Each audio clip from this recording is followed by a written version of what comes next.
Supreme Court Justice Clarence Thomas, replaced of Honorable Thurgood Marshall, the black snake and the white snake. You may not heard of how Honorable Thurgood Marshall put it in regard to the black snake and the white snake, but then again, you may have. Let me say this.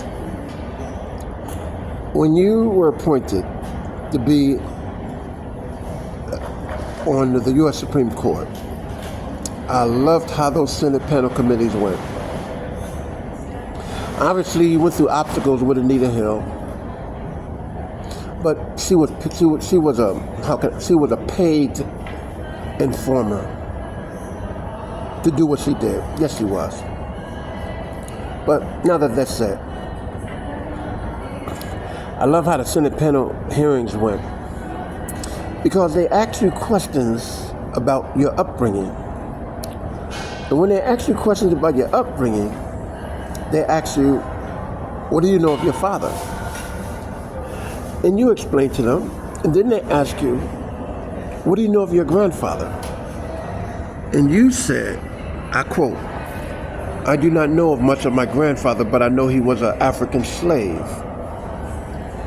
When you said that, what I liked the most when you said that is that neither one of those Senate panel committee, a senator on that committee, has sat and asked you the very important question. Because remember, you are being now appointed to the United States Supreme Court. You are now a lifetime ownership member of that court.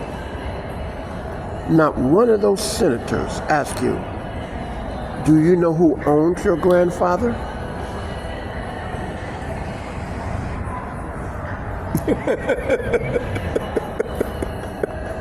Right then and there, I said, you're appointed to the United States Supreme Court.